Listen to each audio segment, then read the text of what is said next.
প্রজেক্টটা দেখে আমি আসলে মুগ্ধ হয়ে গেছি যে একটা প্রজেক্ট কত সুন্দর না হতে পারে।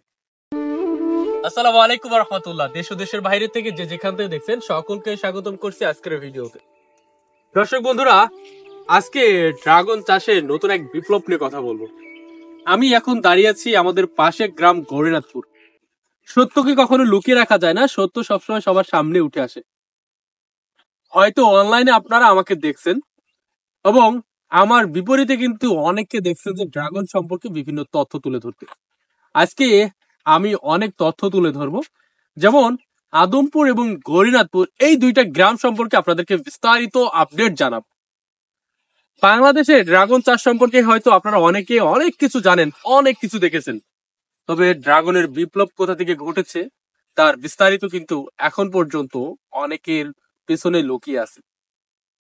এই গৌরীনাথপুর গ্রাম, এই গ্রামে আমাদের ঝিনাইদহ জেলায় সর্বপ্রথম কিন্তু ড্রাগন চাষের উৎপত্তি শুরু হয়। হয়তো এর আগেও বিভিন্ন জেলায় হয়েছে, যেমন নাটোরে হয়েছে প্রথম। আজ থেকে প্রায় 10 থেকে 12 বছর আগে কিন্তু বাংলাদেশে ড্রাগন ছিল, হয়তো কারো বাসা বাড়িতে, অথবা কেউ স্বল্প সংখ্যক করে তুলে ধরছিল। তবে এই 2016-17 সাল থেকে এই গৌরীনাথপুর গ্রামে ড্রাগন চাষের উৎপত্তি শুরু হওয়ার পর থেকে কিন্তু 2025 সাল পর্যন্ত সারা বাংলাদেশে ব্যাপক পরিমাণে ড্রাগন চাষ শুরু হয়েছে। শুরুর দিকে হয়তো ড্রাগন চাষের দামটা অনেক ভালো ছিল, ফলন অনেক ভালো হতো, ফলন কম হতো, তবে দামটা অনেক ভালো ছিল। শুরুতে অনেকে ড্রাগনের ফলগুলা বিক্রি করেছে পার কেজি 1000, 1200, 1500 টাকা করে।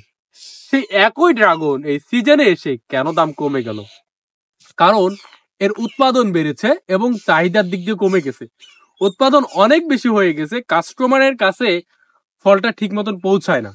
তবে একটা জিনিস যদি করা যেত, আমাদের দেশের ড্রাগন গুলা যদি বাইরের দেশে রপ্তানি করা যেত তাহলে খুব ভালো হয়। তবে বাইরের দেশে রপ্তানি করার বিষয় নিয়ে কিন্তু কাজ চলমান রয়েছে। অনেকে এই গৌরীনাথপুর গ্রামকে ড্রাগনের রাজ্য হিসাবে চেনে। হ্যাঁ, এটা সত্য কথা, কারণ গৌরীনাথপুর গ্রামে রয়েছে শত শত বিঘা নয় হাজার হাজার ড্রাগনের প্রজেক্ট।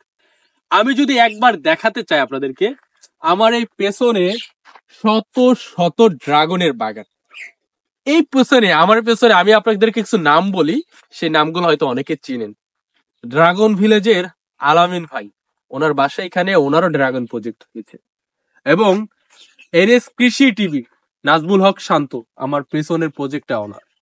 এবং জাহিদুল ভাইকে অনেকে চিনেন, যে কিনা সারা বাংলাদেশে হাইব্রিড থাইয়ের চারা প্রচুর পরিমাণে সেল দিয়েছে এবং প্রচুর পরিমাণ মানুষের কাছে সরবরাহ করেছে। এবং হক এগ্রো নাজমুল ভাই, উনিও কিন্তু এই গ্রামের কৃতি সন্তান, ওনাকে হয়তো অনেকে চিনেন। এই যে চারটা নাম বললাম, চারটা নাম কিন্তু ড্রাগন চাষিরা কম বেশি সবাই চেনে। নাজমুল ভাইকে অনেকে চিনেন আপনারা, যেমন ওনার কাছ থেকে পাবেন পেয়ারার চারা, ড্রাগনের চারা, মালটার চারা, বিভিন্ন জাতের চারা পাবেন। ওনাকে কিন্তু অনেক আগে থেকে চিনেন। এবং আরো একটা নাম বলে দিই, ইসমাইল ভাই, ইসমাইল ভাইকে কিন্তু অনেকে চিনেন। আরো কিছু নাম বললে নয়, সোহাগ ভাই, সোহাগ ভাইকে কিন্তু অনেকে চিনেন। এই নামগুলো বললাম কারণ এরাই কিন্তু এই গৌরীনাথপুর গ্রামটাকে মানুষের সামনে তুলে ধরেছে ভিডিওর মাধ্যমে। আচ্ছা যাই হোক, এবার আমি এই আমার পাশে একটা প্রজেক্টে দেখাই। জানেন প্রজেক্টটা কার? অনুমতিবিহীন ভিডিওটা করতেছি, তবে এই প্রজেক্টটা মার্শাল্লাহ এত সুন্দর, আমি ভিডিওটা না করে পারলাম না। হাইব্রিড প্রজেক্টের একটি বাগান, আমি যদি একটু দেখাই।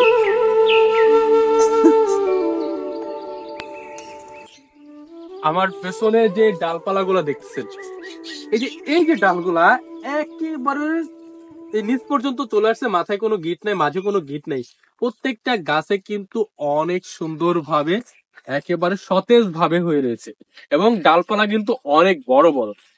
গাছে গ্রোথ তখনই থেমে যায় যখন গাছের খাবার দেওয়া হয় না, যখন গাছের খাবার কম থাকে। এই মাটিটা একেবারে বেলে দোআঁশ মাটি এবং মাটিটা সম্পূর্ণ ভেজা রয়েছে গাছকে সুস্থ সবল রাখার জন্য।